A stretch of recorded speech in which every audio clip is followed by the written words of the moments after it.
हरे कृष्ण कृष्ण कृष्ण हरे हरे, हरे राम राम राम हरे हरे, हरे कृष्ण कृष्ण कृष्ण हरे हरे, हरे राम राम राम हरे हरे, हरे कृष्ण कृष्ण कृष्ण हरे हरे, हरे राम राम राम हरे हरे, हरे कृष्ण कृष्ण कृष्ण हरे हरे, हरे राम राम राम हरे हरे, हरे कृष्ण कृष्ण कृष्ण हरे हरे, पुंडलिक वरदे हरी विठ्ठल, श्री ज्ञानदेव तुकाराम, पंढरीनाथ महाराज की जय, ज्ञानेश्वर महाराज की जय, माऊली ज्ञानेश्वर महाराज की जय, संत तुकाराम महाराज की जगद्गुरु जय, जगद्गुरु जी पदवी आहे ना ती नाही विसरायची. जगद्गुरु संत तुकाराम महाराज की जय, सब संतों की जय हो, जय बजरंग जय बली रघुवीर की समर्थ, जय, गुरुदेव दत्त की जय, जय जय रघुवीर समर्थ, जय जय रघुवीर समर्थ, गुरुर ब्रह्मा गुरुर विष्णू गुरुर्देव महेश्वरा, महेश्वरा, गुरु गुरु साक्षात साक्षात् परब्रह्म, परब्रह्म तस्मै श्री गुरुवे नमः.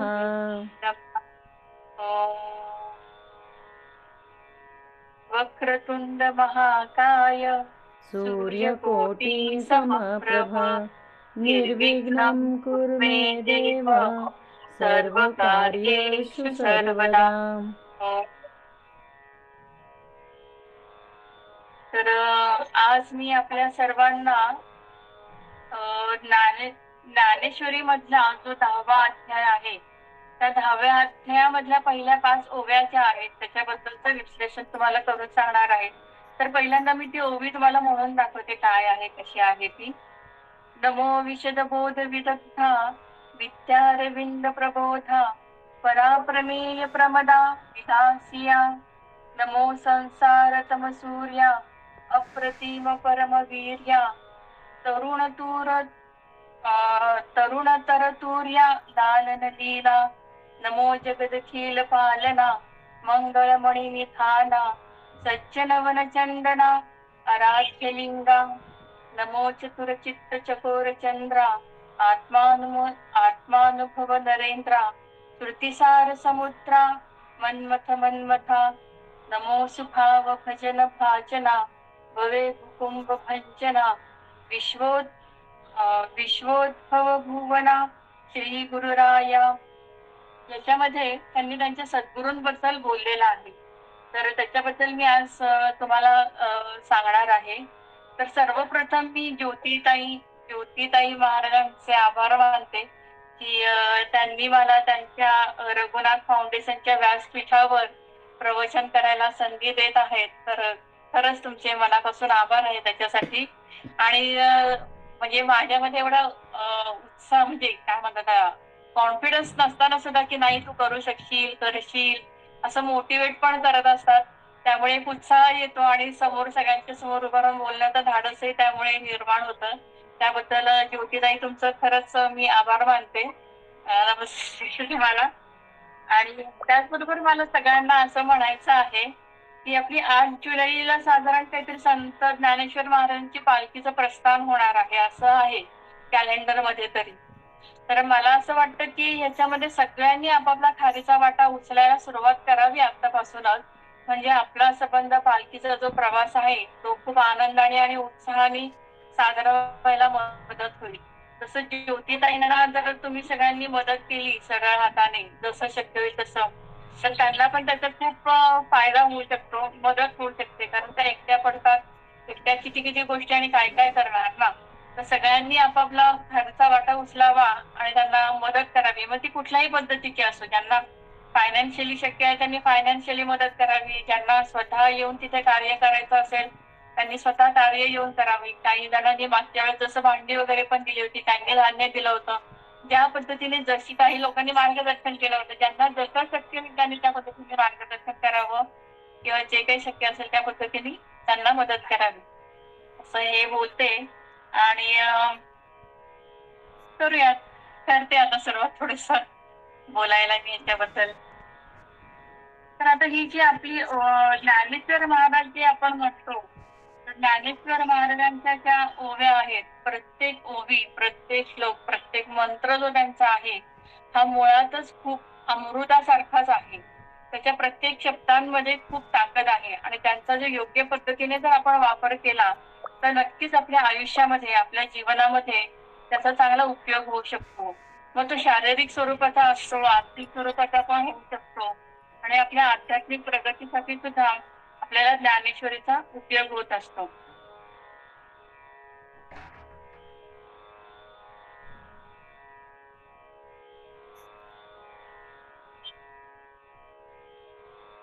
ज्ञानेश्वरी जी आपण वाचतो, त्या ज्ञानेश्वरी वाचल्यामुळे किंवा त्यातले काही श्लोक म्हटल्यामुळे किंवा त्यांचं पठण केल्यामुळे आपल्याला आपल्या शरीरातले बरेचसे आजार पूर्णपणे बरे होण्यासाठी मदत होते शारीरिक पद्धतीमध्ये. आणि तसेच किरकोळ आजारही बरे होतात आणि मोठे मोठे आजारही आपले त्याच्यानी बरे होऊ शकतात. तर अशा या ओवीमध्ये काय सांगितलेलं आहे, हा 10व्या अध्याय जो आहे तो 10व्या अध्यायामध्ये विभूती योग सांगितलेला आहे त्यांनी. त्याच्यामध्ये कसं सांगितलं त्यांनी की कोणतंही शुभ आणि महान कार्याची सुरुवात जसं आपण गुरूंच्या स्तुतीने करतो, ही आपली परंपरा चालत आलेली आहे. या अध्यायाच्या सुरुवातीला संत ज्ञानेश्वर महाराजांनी त्यांचे जे सद्गुरू आहेत, जे निवृत्तीनाथ महाराज, म्हणजे हे त्यांचे भाऊ पण होते, तर त्यांची अतिशय सुंदर आणि अलंकारिक पद्धतीने सुंदर शब्दांमध्ये त्यांची स्तुती केलेली आहे.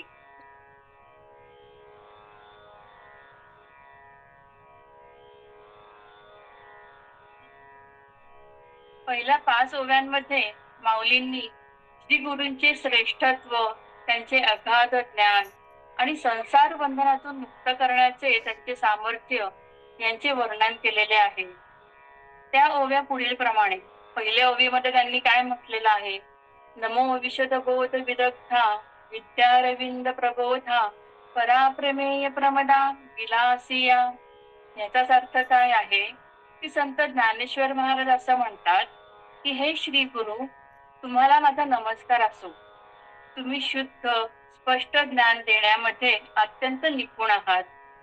ज्याप्रमाणे सूर्याच्या प्रकाशामुळे कमल उमलतं, त्याचप्रमाणे तुमच्या कृपेमुळे आमच्या अंतःकरणामधील विद्यारूपी कमल प्रफुल्लित झालेला आहे.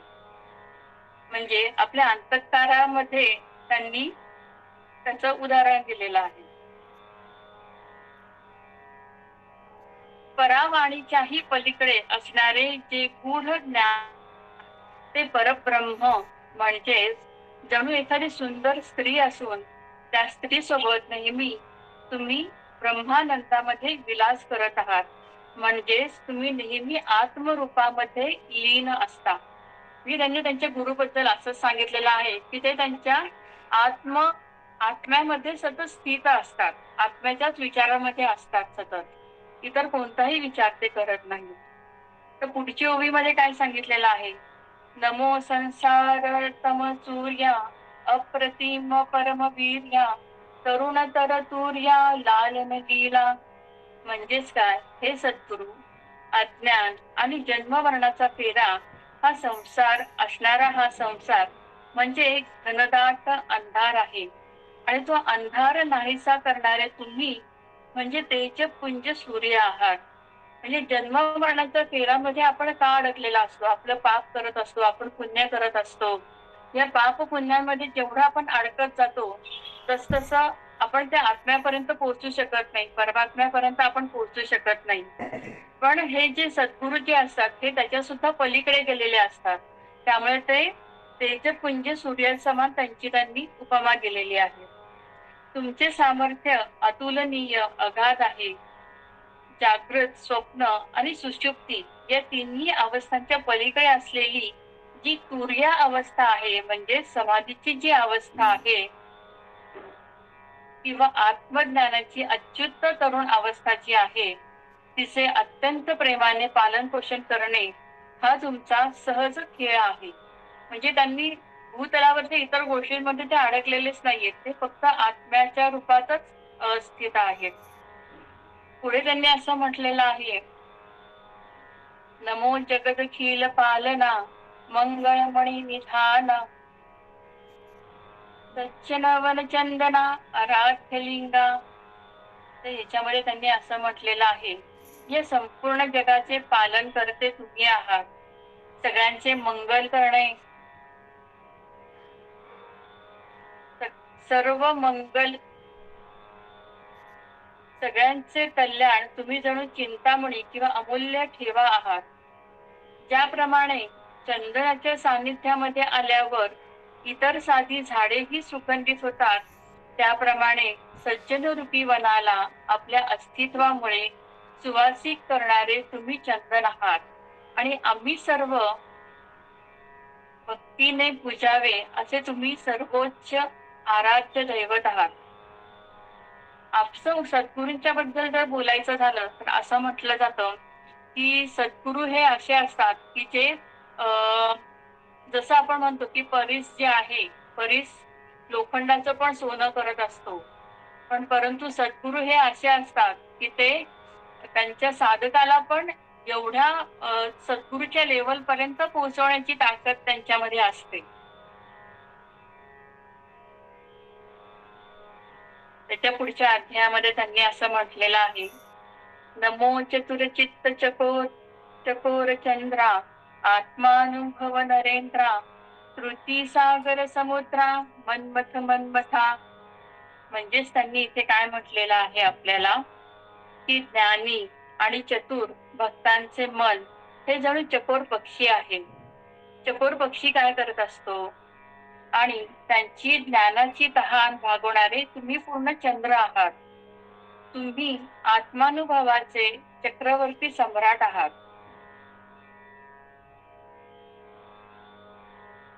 सर्व वेद आणि उपनिषदांचे जे मूळ सार आहे त्याचा तुम्ही अथांग सागर आहात. वासना आणि कामनेचे प्रतीक असणाऱ्या मदनाचाही गर्वहरण करणारे साक्षात मन्मथांचे मंथन सर्वात सुंदर आणि विरक्त असे तुम्ही आहात. अशी त्यांनी ज्ञानेश्वरांनी त्यांच्या सद्गुरूंची स्तुती केलेली आहे प्रत्येक ओवींमध्ये, की सद्गुरू म्हणजे कोण असतात, कसे असतात, ते काय कार्य करतात, असं त्यांनी सांगितलं आहे. नमो सुभाव भजन भाजना भवे कुकुंब भंजना विश्वोद्भव भुवना श्री गुरुराया.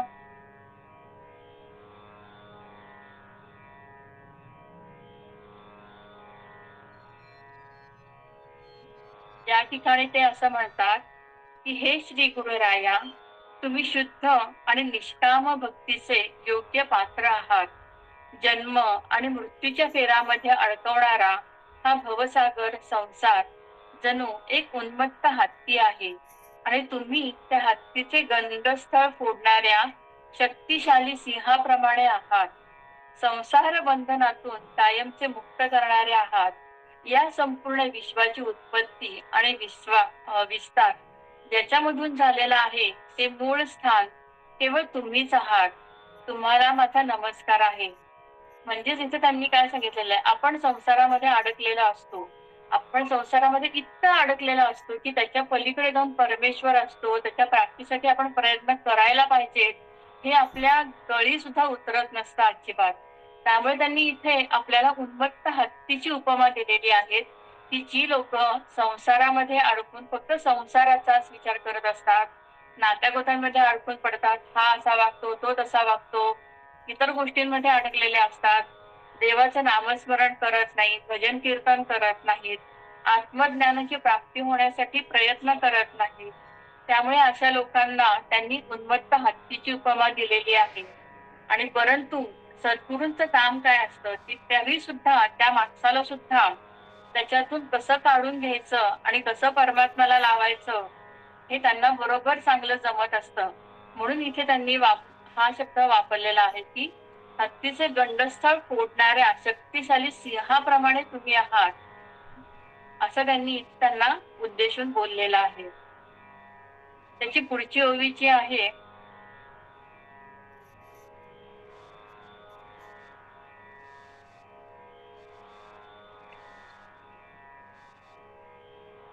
नमो सुभाव भजन भाजना भवे कुटुंब भंजना विश्वोद्भव भुवना श्री गुरुराया. असे हे विश्लेषण त्यांनी इथे केलेलं आहे. थोडक्यात म्हणजे यांनी याच्यामध्ये काय सांगितलेलं आहे, या 5 ओव्यांमधून संत ज्ञानेश्वर महाराज आपल्याला असं सांगतात की आत्मज्ञानाची प्राप्ती आणि संसाराच्या चक्रातून मुक्ती ही केवळ सद्गुरूंच्याच कृपेने शक्य आहे. त्यामुळे प्रत्येकाने जन्माला आल्यानंतर सद्गुरू करणं हे अत्यंत गरजेचं असतं. आपल्याला गुरु असतात. आपले 3 गुरु मानले जातात. एक म्हणजे आपले जन्म देणारे आपले आई वडील, दुसरं आपल्या आजूबाजूचे असणारे लोक आणि तिसरं आपले शिक्षक. हे तर आपले गुरु असतातच. आणि त्याच्याही वरचे गुरु म्हणजे आपले जे सद्गुरू असतात, जे आपल्याला दार पार करून नेणारे असतात, आत्म्याची उन्नती करून देणारे असतात, असे हे सद्गुरू असतात. तर प्रत्येकाने आपल्या आयुष्यामध्ये सद्गुरूंची प्राप्ती करण्यासाठी प्रयत्न नक्कीच करावे. आणि जेव्हा आपण एक पाय चालून पुढे जातो, असं म्हणतात की आपण एक पाऊल पुढे टाकलं आत्मज्ञानाच्या प्रवासामध्ये जाण्यासाठी, तर ते सद्गुरू 10 पावलांनी पुढे आपल्या जवळ येत असतात. कारण त्यांना सुद्धा वाटत असतं की प्रत्येक माणसाचं कल्याण व्हावं. तर अशा पद्धतीने तेथे त्यांनी सांगितलेलं आहे की सद्गुरूंची त्यांनी इथे माहिती सांगितलेली आहे. निवृत्तीनाथांचे रूप हे माऊलींसाठी साक्षात परब्रह्माचे सगुण रूप आहे. म्हणजे परमेश्वर स्वतः जरी येत नसला तरी कुठल्या ना कुठल्या रूपाने ते आपल्या समोर येत असतात. तसं ज्ञानेश्वरांसाठी निवृत्तीनाथ महाराज जे होते, जे त्यांचे मोठे भाऊ होते, ते त्यांच्यासाठी साक्षात परब्रह्म रूप होते. तर अशा ह्या ओव्यांचा हा जो अर्थ आहे तो हा असा आहे. परंतु त्याच्याही पलीकडे जाऊन ह्या ज्या 5 ओव्या आहेत, यांच्याबद्दल मी तुम्हाला आणखी काही माहिती सांगू इच्छिते. ती अशी, जसं मी मगाशी तुम्हाला म्हणाले की यांच्या ज्या ओव्या आहेत, जे श्लोक असतात, त्यांच्यामध्ये खूप ताकद असते. ते आपल्याला आपल्या आजारांमधून बरं करण्याची त्यांच्यामध्ये क्षमता असते. तर तशाच या ओव्या आहेत. जर आपल्याला गुडघेदुखी असेल, हाडांचे दुखणे असेल, अशक्तपणा शरीरामध्ये असेल, तर ह्या ज्या 5 ओव्या आहेत 10व्या अध्यायामधल्या, त्या ओव्यांचं जर पठण केलं आणि शास्त्रोक्त पद्धतीने जर पठण केलं, तर नक्कीच त्यांना त्या आजारातून बरं होतात पूर्णपणे. असे बरेच अनुभव आलेले आहेत लोकांना. आणि त्यातून मी तुम्हालाही आवाहन करते आजच्या ह्याच्या माध्यमातून की तुम्हाला कोणाला कुठल्याही प्रकारचे जर आजार असतील आणि तुम्ही जर 10व्या अध्यायातले 5 ओव्या जर म्हटल्या, तर नक्कीच तुम्हाला त्याच्यातून फरक पडेल. आणि तो नक्कीच ग्रुपवर किंवा ताईंना तुम्ही नक्की आवर्जून सांगा फरक पडला तर.